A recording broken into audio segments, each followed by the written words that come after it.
એક વાત મારા વડીલો સાંભળી લેજો, કડવી છે પણ સાચી છે. હંમેશા રાજ સત્તા નીચે જોઈએ અને ધર્મ સત્તા ઉપર જોઈએ. ધર્મ સત્તા ચાલતી હતી. રાજા જેવા રાજાઓ પણ ધર્મની આગળ ધર્મ સત્તાની સામે બેસતા હતા. અને એવા રાજા તરીકે સુપ્રિય નામનો રાજા આવેલો.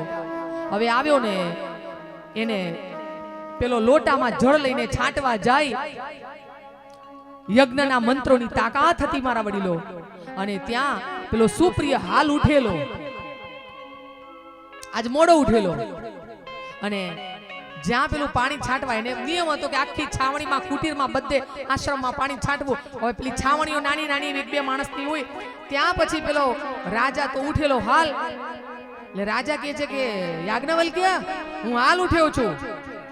તો પેલો કહે છે કે તમને જળ ના છંટાય, તમે નાયા નથી તો એમ. તો કહે છે કે કશો વાંધો નહીં, જા પેલા બાવળીના ઠુંઠા ઉપર પાણી રેડ. એક આખું ઝાડ સુકાઈ ગયેલું હતું, સુકાઈ ગયેલું, એકલું થડિયું જ હતું. એટલે કે એના ઉપર પાણી છાંટ જા. એને તો ગુસ્સામાં કીધું. અને આ તો યાજ્ઞવલ્ક્ય હતા. અભિમંત્રિત કરેલું જળ મંત્રો બોલી અને જ્યાં છાંટ્યું અને ત્યાં જ્યાં જેવું પાણી છાંટ્યું અને ઝાડ આખું પાંદડાથી ઢંકાઈ ગયું. આખા ઝાડ ઉપર પાંદડા આવી ગયા. અને સુપ્રિય જોઈ રહ્યો કે ઓહો, હવે તરત સ્નાન કરવા દોડ્યો. અને પછી કે તું ઉભો રે અહીંયા આગળ, અને કે હવે મારા પર પાણી છાંટ. હવે યાજ્ઞવલ્ક્ય સ્વાભિમાની હતા. એને કીધું હવે ના છાંટું, હવે પાણી ના છાંટું. એટલે રાજાએ ફરિયાદ કરી શાકલ્ય ઋષિને કે તમારો એક આ વિદ્યાર્થી છે અને મને પાણી નથી છાંટતો. આણે કીધું યાજ્ઞવલ્ક્ય કે ગુરુજી, હું ગયો ત્યારે સ્નાન નહોતું કર્યું અને પછી મારું અપમાન કરીને કીધું કે પેલા જા આપલા ઠુઠિયા ઝાડ ઉપર તું પાણી છાંટ. મારું અપમાન કર્યું, હું પાણી ના છાંટું. ત્યારે હવે ગુરુએ કીધું કે બેટા પાણી છાંટ, પણ એને ન છાંટ્યું. એટલે પછી ગુરુએ કીધું, જો ગુરુઓમાં તાકાત કેટલી હતી મારા વડીલો. ગુરુએ કીધું કે તું મારું કેવું નથી સાંભળતો, તો મેં જે તને મંત્રો શીખવ્યા છે એ મંત્રોને તું ઓકી કાઢ. હાથમાં પાણીનું જળ લીધું. હું એમનેમ નથી કહેતી મારા વડીલો કે ભારત દેશની ભૂમિ કેમ આટલી મહાન છે. આટલી તાકાત આપણા ઋષિઓ જોડે હતી. અને હાથમાં પાણી લીધું અને જેવું એને અંજલિમાં આપ્યું કે આ પાણી પી જા. અને જેવું યાજ્ઞવલ્ક્યે પાણી પીધું આખું વમન કર્યું. અને વમન કરીને આખો ઋગ્વેદ ઓકી કાઢ્યો, વમન કર્યો. લીલા ઘોડા આવે છે, તિત્તી ઘોડા જેને કહેવાય, લીલા કલરના તિત્તી ઘોડા ઉડતા હોય છે. એ તિત્તી ઘોડા જેટલા બીજા શિષ્યો હતા ને, એ શિષ્યોને કીધું કે તમે તિત્તી ઘોડા બની જાઓ. અને ગુરુએ બધાને તિત્તી ઘોડા બનાયા અને આખો ઋગ્વેદ ચાટી જવા કીધો. અને એટલે ઋગ્વેદની શાખા તૈત્તિરીય શાખા પડી છે. કહેવાનો મતલબ મારા વડીલો, આ વેદોની વાત છે, આ સાચી વાત છે, આ સત્ય ઘટના છે, આ કોઈ કાલ્પનિક કથા નથી. આ સત્ય ઘટના છે કે યજ્ઞમાં એટલી તાકાત છે મારા વડીલો, યજ્ઞમાં મંત્રોમાં એટલી તાકાત છે. અને તમારા ઊંઝા ગામમાં આજે રાષ્ટ્ર જાગરણ નિમિત્તે 108 કુંડી યજ્ઞ થઈ જવા રહ્યો છે. તો એમાં આપણે બધાએ 108 કુંડી, આજે મારે એવું કહેવું પડે કે દયાળજી કાકા તમારે તો 1008 પાટલા રાખવા જેવા હતા. આજે એક એક વ્યક્તિએ પતિ પત્ની આવી અને આ યજ્ઞના ભાગીદાર બની શકો છો. અને આ યજ્ઞની અંદર જે ઉર્જા થાય, અહીંયાથી જે મંત્રો બોલ્યા ત્યાં તો શાંતિ કુંજથી ટોળીઓ આવશે. અને શાંતિ કુંજથી આવેલા જે તમે સામે આમ જોશો તો જે મંત્રો ચાર થશે અને તમે ખુશ થઈ જશો કે આટલી. અને મારા વડીલો, દેવો છે ને એ મંત્રોને વરેલા છે. મંત્રોમાં શક્તિ છે, મંત્રોમાં તાકાત છે. એટલે આ યજ્ઞની અંદર તમારા નામ નોંધાવજો. એવું નહીં કે ઊંઝા ગામના જ નોંધાવી શકે, આ બહારથી આવ્યા હોય એ પણ પોતાનું નામ લખાવી અને આ 108 કુંડી યજ્ઞમાં ભાગીદાર બની શકો. અને સરસ મજાના યજમાન બની 3 દિવસ સુધી સરસ મજાના કપડાં પહેરીને તૈયાર થઈ અને આ યજ્ઞમાં આવો અને એનો તમે લાભ લઈ શકો એમ છો. અને જેથી આખું બધું વાતાવરણ કેવું બને છે? પવિત્ર બને છે, પરિષ્કૃત બને છે. लाभकारी हो हवन हर जीवधारी के लिए वायु जल सर्वत्र हो शुभ गंध को धारण किए यज्ञ रूप प्रभो हमारे भाव उज्जवल कीजिए छोड़ देवे छल कपट को मानसिक बल दीजिए। એટલે મંત્રોમાં તાકાત છે બેનો। એવા યજ્ઞના પાટલા કંઈક 50 નોંધાયા છે। ચોથા દિવસે 108 ઉપર પાટલા થાય તો યજ્ઞની પરંપરાને તમે સમજ્યા છો। અને પછી યાજ્ઞવલ્ક્યની કથા તો ઘણી લાંબી છે, એમાં નથી જતા આપણે, પણ કહેવાનો મતલબ કે સાધના 5 ઇન્દ્રિયો છે, 5 ઇન્દ્રિયો ઉપર આપણો કંટ્રોલ, એક ઇન્દ્રિય ઉપર આપણો કંટ્રોલ હોય ને તોય આપણે જીતી જઈએ। પણ પેલી તમે જુઓ કે 5 ઇન્દ્રિયો ઉપર એક ઇન્દ્રિય ઉપર કંટ્રોલ કોને નથી? તો પેલો કીધો છે કુંજર। કુંજર એટલે હાથી। હાથી છે ને બેનો બહુ કામી છે। હાથી એ ત્વચા ઇન્દ્રિય એના ઉપર એનો કાબુ નથી। હાથીને પકડવો હોય ને તો સામે હાથણી લાવવી પડે, એમને હાથી ના પકડાય। હાથી માટે વચ્ચે ખાડો ખોદવો પડે માપનો, ઉપર ઘાસ પાથરવું પડે અને સામે હાથણી મૂકવી પડે, અને સામે હાથણી જોવે ને તો હાથી કામી બને, અને કામી બને ને હાથણીને મળવા દોડે અને પછી પેલા ખાડામાં પડે અને માવત એને વશ કરી નાખે। એ હાથી જેની બિચારાની એક ઇન્દ્રિય ઉપર કંટ્રોલ નથી અને હાથી બંધાય છે।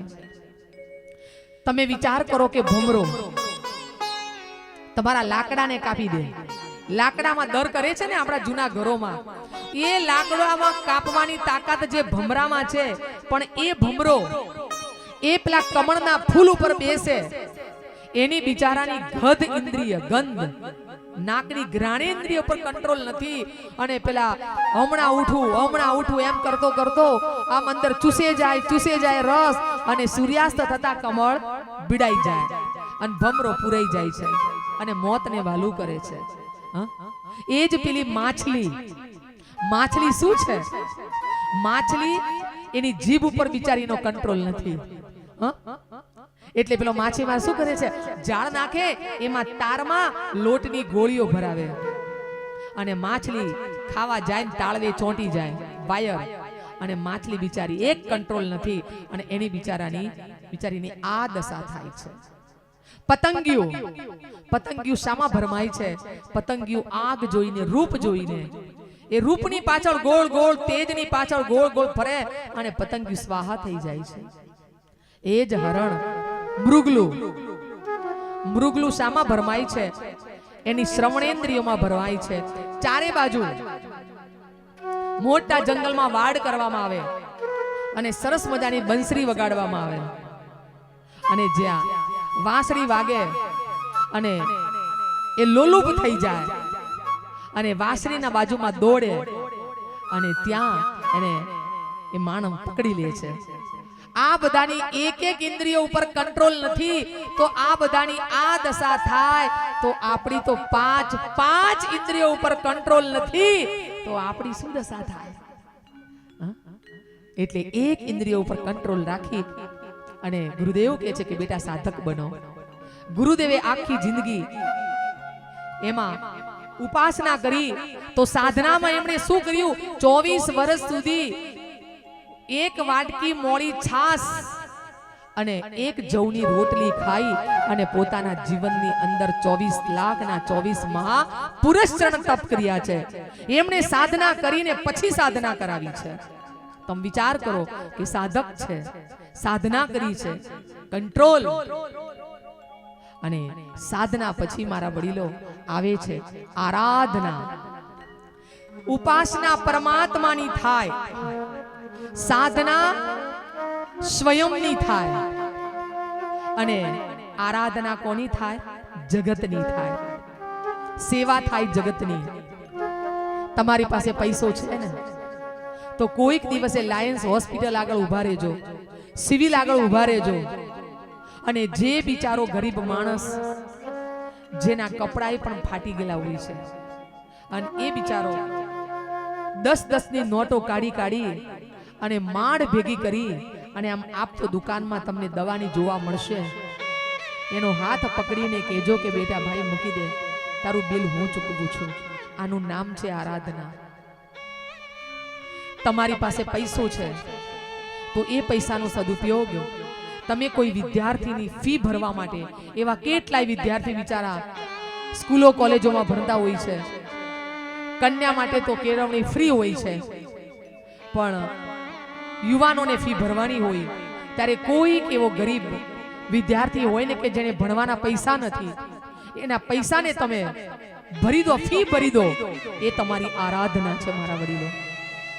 તમે એક ડોક્ટર છો, બધા જ દર્દીને તમે તપાસો છો, પણ એક દર્દીને તમે એવો જોવો કે આની પાસે પૈસા નથી ને તો એની ફીને માફ કરી અને એનો ઉપચાર કરો ને, એ તમારી સેવા છે, એ તમારી આરાધના છે. અને એવું નથી કે મારા વડીલો આરાધના એ માત્ર પૈસાથી જ થાય. અરે ગિનીઝ બુકમાં એક નામ છે, ગૂગલ ઉપર સર્ચ કરજો, જેનું નામ છે બોબી ફક્કડ. રિક્ષા ચલાવતો હતો અને મુંબઈની અંદર એક દિવસે રિક્ષા લઈને નીકળ્યો અને એને એક નનામી લાશ જોઈ. અને લાશ જોઈને એને એમ થયું કે અરે રે રે રે, કોઈ નનામી લાશ. સમજો મારા વડીલો, જિંદા હોઈએ ત્યાર તો કિંમત છે જ, અને કદાચ ઘરવાળા ગણે કે ન ગણે, પણ મર્યા પછી મડાની કિંમત હોય છે. મુસલમાનમાં કોઈ પરણવા જતો હોય અને સામે કોઈ નનામી આવતી હોય ને તો મુસલમાનનો દીકરો ઘોડા ઉપરથી નીચે ઉતરે અને નનામીને કાંધો આપે અને પછી પાછો ઘોડા ઉપર ચડે. એટલે અહીંયા બોબી ફક્કડ કે જેણે એક નનામી લાશને બાળી અને પછી એને સંકલ્પ કર્યો કે આવા કેટલા લોકો હશે કે જેની નનામી લાશો પડતી હશે, મારે આ લાશોને બાળવી છે. અને ધીમે ધીમે એને તમારા મારા જેવાનો સહયોગ મળ્યો અને કહેવાય છે એની જિંદગીમાં 30 વર્ષમાં એને 11,300 લાશોને અગ્નિ સંસ્કાર કર્યા. બોલો. અને આજે ગિનીઝ બુકમાં એનું નામ છે. શું કરતો હતો? રિક્ષા ચલાવવા વાળો માણસ. એવું નથી કે રૂપિયા વાળો માણસ જ સેવા કરી શકે. અરે તમે કોઈના પ્રત્યે સદભાવ ના રાખો, અરે તમે કોઈના પ્રત્યે પ્રેમ ભાવ રાખો. અરે કોઈ મુશ્કેલીમાં ડૂબ્યો હોય, ભલે ને પૈસા ન આપી શકો, પણ એને ખભે હાથ મૂકીને કોઈ ચિંતા ન કરીશ, ઉપર વાળો બેઠો છે, એ બધું જ સારું કરશે. આટલા જે સારા શબ્દો કોને, એ પણ મોટામાં મોટી આરાધના છે મારા વડીલો. આરાધના કોણે કરી? આરાધના પરમ પૂજ્ય ગુરુદેવે કરી.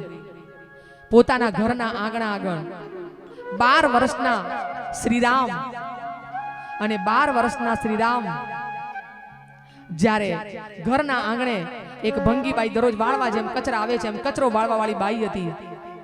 અને અઠવાડિયા સુધી જ્યારે કચરો વાળવા ન આવી ત્યારે પોતાની માતા દાનકુંવરીબા એમને તાઈ કહેતા. તાઈ તો પૂછ્યું કે તાઈ કે હા, કે આ કેમ છપકો અમ્મા નથી આવી? એ વાળવા વાળી બાઈનું નામ હતું છપકો. અને આ અમ્મા કહેતા કે છપકો અમ્મા વાળવા કેમ નથી આવી? કે રેવા દે તારે શું કામ છે? કે નામાં કંઈક જરૂર હોવું જોઈએ, બાકી છપકો અમ્મા આવ્યા વગર ન રહે. અને આજ બ્રાહ્મણ કુટુંબમાં જન્મેલા અને પહોંચ્યા છપકો અમ્માના એરિયામાં કે જ્યાં બ્રાહ્મણ કોઈ જઈ ન શકે. એ વખતના સમયની આ અસ્પૃશ્યતા જે હતી, અને ત્યાં જઈ અને એને ઝૂંપડી ખોલી, દરવાજો ખોલ્યો તો એક છપકો અમ્મા જે વાળવા વાળી આઈ, ઘરડી ડોસી, 80 વર્ષ આસપાસ, એના શરીરે 2-4 ગુમડા થયા છે અને આખા ગુમડા પાકી ગયા છે અને એના કારણે એને લપકારા મારે તાવ આવ્યો છે. અને જેવા છપકો અમ્માએ, એનું નામ હતું ગુરુદેવનું સિરિયા. એ સિરિયા તું કેમ આવ્યો? સિરિયા કે છે માં તારી સેવા કરવા આવ્યો છું. અરે તારી માને ખબર પડશે, તારા સમાજને ખબર પડશે તો લોકો તને મારશે. હું માર ખાવા માં તૈયાર છું, પણ હું તારી સેવા કરીશ.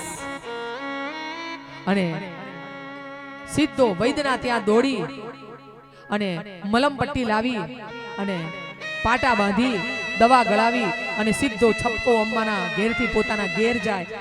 4-5 દિવસ સુધી જમવા બેસે અને તાઈને કે તાઈ એક રોટલી વધારે આપ. બાજુમાં પાણીનો લોટો ગટગટાવી જાય સિરિયો અને એમાં દાળની વાટકી રેડી દે અને એ દાળની અંદર 2 રોટલી નાખીને એક્સ્ટ્રા અને લોટો લઈને ભાગી જાય. અને એ છપકો અમ્માને આ સિરિયાએ ઊભા કર્યા. અને એમ કરતા કરતા જ્યારે છપકો અમ્મા સાજા થઈ ગયા, પણ અહીંયા ઘેર ખબર પડી કે છે કે એ દાનકુંવરી બા, તારો સિરિયો ક્યાં જાય ખબર છે? અને ખબર પડી ત્યારે છેલ્લા દિવસે સિરિયો આવ્યો અને માં આખા ઠંડા પાણીની ડોલ ગડ ગડ ગડ કરતી એના મોઢા ઉપર રેડી દીધી, આખા શરીર ઉપર. આજ પછી ત્યાં ગયો ને તો તને ઠંડા પાણી નવડાવીશ કડકડતી ઠંડીમાં. સિરિયો કે તાઈ મને મંજૂર છે, પણ હું છપકો અમ્માની સેવા કરીશ. અને બીજા દિવસે સિરિયો ગયો અને હવે તો છપકો અમ્મા ઊભી થઈ ગઈ, બેટા કાલ તને તારા ઘેર વાળવા આવીશ, ચિંતા ન કરીશ. પણ આજે એક બ્રાહ્મણનો દીકરો થઈ અને છપકો અમ્માને પગે લાગે ત્યારે છપકો અમ્મા આંખમાં આંસુ લાવતા લાવતા કહે છે કે સિરિયા, આજે તું મને પગે લાગે છે, પણ એક સમય એવો આવશે સિરિયા, તને આ છપકો અમ્માના એક આશીર્વાદ છે કે એક સમય એવો આવશે કે આખી દુનિયા તને ઝૂકવા તૈયાર થશે. એ મારી છપકો અમ્માના તને આશીર્વાદ છે. અને આજ સિરિયો એ જ પરમ પૂજ્ય ગુરુદેવ કે જે 1911 માં જન્મ્યા અને 2 જૂન 1990 માં જે સ્થૂળ સત્તા વિદાય થઈ એનો આજ દિવસ છે. આજ દિવસ છે 2 જૂન કે ગુરુદેવે પોતાના પ્રાણને સ્વ ઈચ્છાએ જાહેર કરી દીધું હતું સવારે કે હું પ્રાણ છોડી રહ્યો છું, અને પ્રાણ એમને છોડી દીધા હતા. આજે એ ગુરુદેવની પુણ્યતિથિ છે મારા વડીલો. એવા ગુરુના ચરણોમાં શત શત નમન. આવો એક ગુરુદેવના ગીતના માધ્યમ દ્વારા ગુરુદેવને શ્રદ્ધાંજલિ આપવી છે. ગુરુજી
દરેકને પોતાના ગુરુ પ્રત્યે પ્રેમ હોય.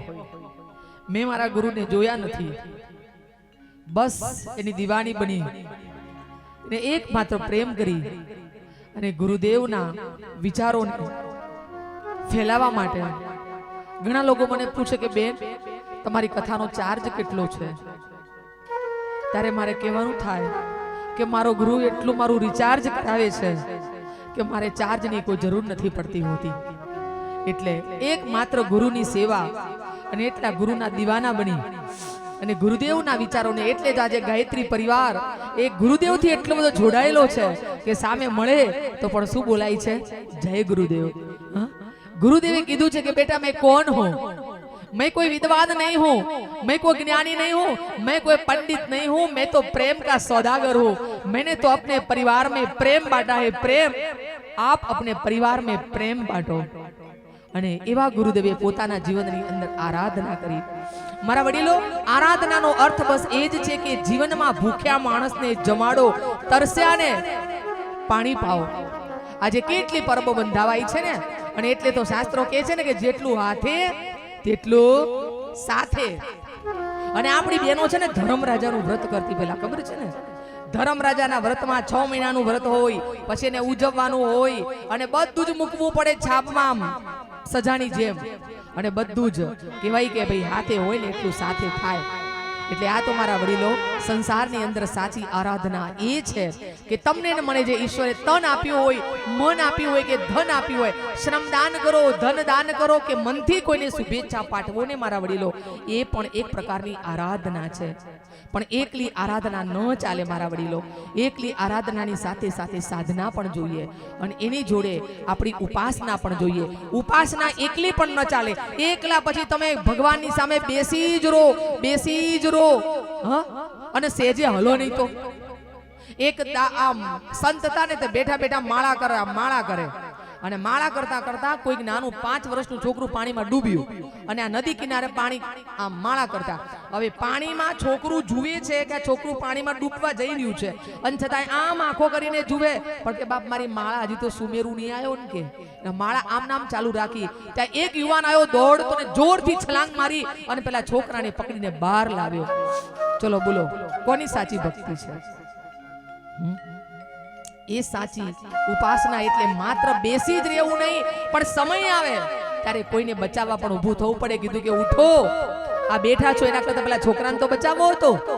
એટલે એકલી ઉપાસના પણ જરૂરી નથી મારા વડીલો. એકલી સાધના કરો પણ તમને આજુબાજુમાં કોઈ દેખાય જ નહીં કે આ સમાજની અંદર આ સંસારમાં કોઈ ગરીબ છે, કોઈ દિન દુખિયાઓ છે, તો એની મારે સેવા કરવી જોઈએ. તો એ સેવા માટે આપણો હાથ લાંબો થાય. આરાધના સરસ મજાનું આટલું મોટું આયોજન થયું છે. અને વિપુલભાઈ કે જેમનો પરિવાર આજે આ આખી કથાના યજમાન બન્યા છે. વિપુલભાઈ ને મારો સંબંધ, મેં 10 વર્ષ સાથે પલાસર કોલેજમાં મેં નોકરી કરેલી. પણ ત્યારે મને જ્યારે ખબર પડી કે વિપુલભાઈ, એમને મેં કાકાના ઉલામણા તરીકે કોલેજમાં ઓળખતા વિપુલ કાકા, જ્યારે મેં વાંચ્યું નામ, મને એમ થયું કે એક અમારી સાથે નોકરી કરવા વાળો માણસ, એને ઈશ્વરે જુઓ તો ખરા. પરિવારમાં બધા જ ભેગા થઈને જે આટલું મોટું દાનની રકમ જે એમને આપી હોય, તો એમનો પરિવાર આજે આ સરસ મજાના આ જ્ઞાન યજ્ઞ ચાલી રહ્યો છે અને આ જ્ઞાન યજ્ઞમાં એમને આ પોતાની આહુતિ આપી અને સાચી આરાધના કરી છે. બહેનો, કોઈનો જન્મદિવસ હોય અને સરસ મજાનો છોડ લઈને જાઓ. શું કામ કેક લઈને જાઓ છો? કેક લઈ જવાનો કદાચ વાંધો નથી, પણ કોઈ સરસ મજાનો તુલસીનો છોડ લઈને જાઓ અને કહો કે જો આ તુલસીનો છોડ છે તારા આંગણામાં વાવજે, આ મારી તને બર્થડે ગિફ્ટ છે. આ પણ એક આરાધના છે. એટલે ગુરુદેવ કહેતા હતા એકલી ઉપાસનાય નકામી, એકલી સાધનાય નકામી અને એકલી આરાધનાય નકામી. 3 પૈયા ખાટલાના જોઈએ. ચોથાને કદાચ ટેકન મૂકી ગયો, પણ 3 પાયા તો જોવે ને. એટલે ઉપાસના, સાધના અને આરાધના મારા વડીલો આ જગતમાં થાય. એટલે પીપલાદ ઋષિ હવે અષ્ટાવક્ર મુનિને કહે છે કે હે અષ્ટાવક્ર મુનિ, આ દુનિયામાં માનવ જો સાચી ઉપાસના કરે, જીવનમાં ઈશ્વરનું શરણું પકડે, કારણ કે ઈશ્વરે તમને ને મને કદાચ આપણી લાયકાત કરતા વધારે આપ્યું છે. તમને મને બધાને એને જે લાયકાત કરતાંય જો વધારે આપ્યું છે, તો પછી કમસે કમ એને થેન્ક યુ કહેવા માટે સવારે 10 મિનિટ તો એની સામે બેસો. અરે યાર થેન્ક યુ. એની પાસે 10 મિનિટ તો બેસવાનો સમય કાઢો. નોકરી ધંધો બધું જ છે, પણ 10-15 મિનિટ ઈશ્વર પાસે બેસો ખાલી એને થેન્ક યુ કહેવા માટે. તો એ સાચી તમારી ને મારી ઉપાસના છે. ઉપાસના ગમે તેની કરો, પણ સાચી શ્રદ્ધાથી. છેલ્લે એક દ્રષ્ટાંત કહી દો. શ્રદ્ધા ને સબૂરી જે તમને કીધું સાંઈ બાબાના મંદિરમાં, તો શ્રદ્ધાનો અર્થ છે આપણી શ્રદ્ધા ને સબૂરીનો અર્થ શું થાય? ધીરજ થાય. અમારા મહેસાણા જિલ્લા, તમે મહેસાણા જિલ્લામાં જાઓ ને ભાઈ, આ તો હમણાં ભરૂચ કથા કરીને એટલે પછી હમણાં એમ થાય અમારું મહેસાણા જિલ્લામાં આપણે એક રિવાજ છે. તે રિવાજમાં એવું છે કે વહુ એમ પરણવા બેઠી હોય દીકરો, અને ત્યારે સાસુ જાય આમ ચાલ્લો કરવા, ત્યારે વહુ શું કરે? છેડો પકડે. એટલે છેડો પકડે એટલે પછી સાસુને કંઈક વહુને આપવું પડે. તો આવી રીતે સાસુમાં આમ પૂજા એની તિલક કરવા ગયા, અને વહુ હતી તે વહુ કે સાંભળો, શું આપશો સાસુમાં? સાસુમાં કે બોલ, લાખેણી બહુ છે, માગે આપું.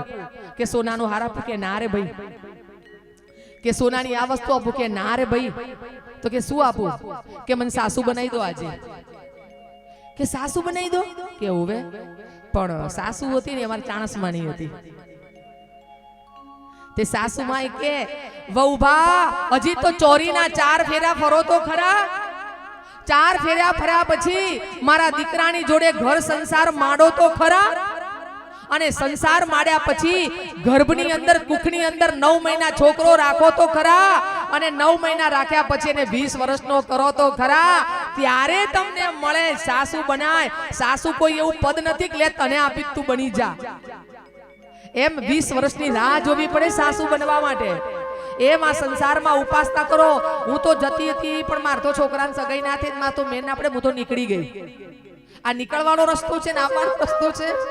અરે ભગવાન, તમારે ભગવાનની પરીક્ષાઓ નથી લેવાની. અરે ભગવાન તો ગમે તેટલી કસોટીઓ કરે, પણ છતાંય આપણી ઉપાસના હોવી જ જોઈએ. તો ઉપાસના, સાધના અને આરાધના દ્વારા માણસ પોતાના જીવનની અંદર સુખી બની શકે છે મારા વડીલો. અને આવતીકાલની જે કથા છે એમાં તમારા પતિદેવને લાવવાના છે. ના આવે આમ તો આવતા તો હશે જ, આમાં આટલા બધા ભાઈઓ છે. તો કાલ બપોરે સરસ મજાનું ખાવાનું બનાવજો. આમ વાયરો ચાલુ રાખજો, ભલે ઉપર પંખો ચાલુ હોય. આમ પૂઠું લેજો, કાં તો જૂનો પંખો કાઢજો, આજે વાંચજો, ઉધી કાઢજો રાત્રે, અને પછી સરસ મજાનું જમાડજો. જમાડીને પછી કહેવાનું, સાંભળો છો કે હા કે સેલ આવ્યો છે એવું નહીં, પણ ખાલી આજનો દાડો કથા સાંભળવા હેડો. બસ આટલું જ કહેવાનું. આટલી જ આખી જિંદગીની મારી એક જ ફરમાઈશ છે કે તમે કથા સાંભળવા આવો. એ કથા સાંભળવા આવશે તો પરમ દાડે આપણે ચોખાથી પૂજઈશું. આપણો સ્વાર્થ છે. અને સાસુમાં ઘેર હોય તો રિક્ષામાં બેહાડી લાવવાના કે સાસુમાં હેડો, આ તો તમારું જ દાડું છું. અને સાસુમાં આવતી હોય ને વહુ ના આવતી હોય ને, તો વહુને સમજાઈને પટલાઈને લાવજો કે વહુ હેડ, આજનો દાડો હેડ. અને વહુને લાવજો. અને જેટલી દીકરીઓ ઊંઝા ગામની હોય ને, કાલે દીકરીઓની કથા છે બહેનો. કાલે સંસારની કથા છે, કાલે ઈશ્વરની કથા નથી. કાલે તમારી ને મારી સંસારની કથા છે. પતિદેવોની કથા, અને વહુની કથા, અને સાસુની કથા, અને દીકરીઓની કથા છે. તો દીકરીઓ અને આજુબાજુ લાડો લુંજામાં દીકરીઓ હોય, બેન રહેતી હોય તો આઈ બેન, એક દાડા માટે આવી જા. વેકેશન ચાલે છે આમાં, તો એક દાડા માટે બેનને તેડાવજો. કાલે બહેનોનો દિવસ છે. અને આવતી કાલે આપણી કથા ખરેખર તમને આનંદ આવે એવી સંસારની કથા છે. કદાચ આવતીકાલે એક બાજુનું ખોલવું પડે, કારણ કે છેક સુધી પૂરું થયું છે. તો આવતીકાલની કથા માટે આપણે ઇંતજાર કરીશું. આજની કથાને હું વિરામ આપું છું. આપ સૌને મારા જય ગુરુદેવ.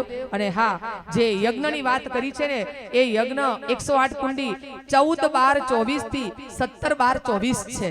એટલે આ તો શું છે કે તમને ખ્યાલ હોય કે બહાર જવાનું હોય તો તમે અટકાઈ શકો. 14/12 થી 17/12. અને અહીંયા હસમુખ કાકા નોંધે જ છે, તો અહીંયા તમે યજ્ઞ કુંડ નોંધાઈ શકો છો. આપ સૌને મારા જય ગુરુદેવ. કાલ ફરીથી મળીશું સંસારની કથામાં, અને સંસારની કથામાં તો રડવાનું જ છે. આવતીકાલે મળીશું. જય ગુરુદેવ.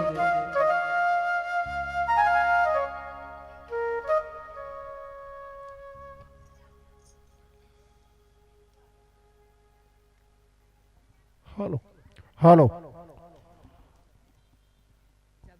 ધર્મધજાના યજમાન, દૈનિક પૂજાના યજમાન, જે મુખ્ય યજમાન પરિવાર છે, એમને વિનંતી કરું કે સ્ટેજ ઉપર જાય અને આજના પોથી પૂજનના યજમાન અને દૈનિક પ્રસાદીના યજમાન જે છે એમને વિનંતી કરું કે ઝડપથી સ્ટેજ ઉપર પહોંચી જાય અને આરતીમાં જોડાય.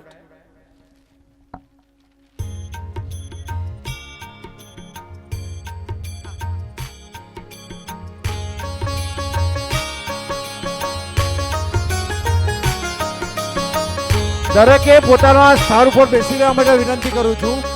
અને જે હું નામ બોલું, સ્વામિનારાયણ મહિલા ગ્રુપ, ઉનાવાદેશ યુવા મહિલા મંડળ, શ્રી કૃષ્ણ મહિલા મંડળ, ગણપતિ મહિલા મંડળ, બિલેશ્વર મહિલા મંડળ, રાધાકૃષ્ણ નાનું મંડળ, રામબાગ મહિલા મંડળ, આ મંડળની જે બહેનો છે એમને વિનંતી કરું કે સ્ટેજની નીચે આવી જાય, આરતીમાં જોડાય.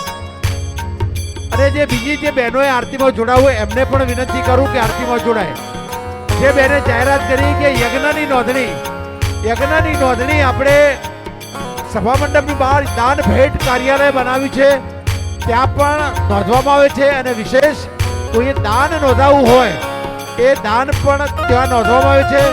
બીજી એક જાહેરાત, આજે 4 દિવસ આપણો કથા ચાલવાની છે અને એ કથાની અંદર જે આપણે ખુરશી ઉપર બેસીને આપણે આરાધના કરવાની છે, તો એક ખુરશીની કિંમત આપણે 300 રૂપિયા રાખી છે. એક ખુરશીની કિંમત આપણે 300 રૂપિયા રાખી છે. કોઈ વ્યક્તિગત અથવા સમાજની કોઈ જનરલ નોંધાયું હોય, સમૂહમાં નોંધાયું તો પણ એ ખુરશી પણ નોંધણી બહાર દાન ભેટ કાર્યાલય અને ખુરશી નોંધવાનું પણ કાર્યાલય છે. તો એ દરેકે એ ત્યાં ખુરશી નોંધવા માટે વિનંતી કરું છું. અહીં નીચે જે મહિલા મંડળની જે બહેનો છે, બીજી અન્ય મહિલાઓને જોડાવવું હોય તો એ આરતી નીચે લઈને આરતીમાં જોડાશે. કદાચ ભાઈઓએ પણ આરતીમાં જોડાવવું હોય તો અહીં જે ભાઈઓ બેઠા છે મિત્રો વડીલો, એ પણ આરતીમાં જોડાશે.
यानी कानी च पापानी ज्ञाता ज्ञाता कृतानी च तानी सर्वाणी नश्यंती प्रदक्षिणायाम पदे पदे पाछળ ફરી જાઓ આપણે બધા જ બે હાથ ઊંચા કરીને આરતી લઈ લઈશું ॐ भूर्भुवः स्वः तत्सवितुर्वरेण्यं भर्गो देवस्य धीमहि धियो यो नः प्रचोदयात् શાંતિ શાંતિ ભાટ લોટા વચ્ચે ઊભી જ રાખજો બહેનોને ઓમ દેવ શાંતિ अन्तरिक्षगं शान्ति पृथिवी शान्ति रापः शान्ति ऋषदयः शान्ति वनस्पतयः शान्ति विश्वे देवः शान्ति ब्रह्मा शान्ति सर्वगं शान्ति शान्तिरेव शान्ति सामा शान्तिरेधि ॐ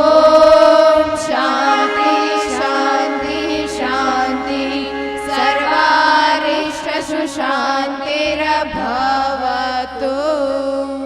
बोल युगाधिपति महाकाल की जय ओम नमः पार्वती पते हर हर महादेव हर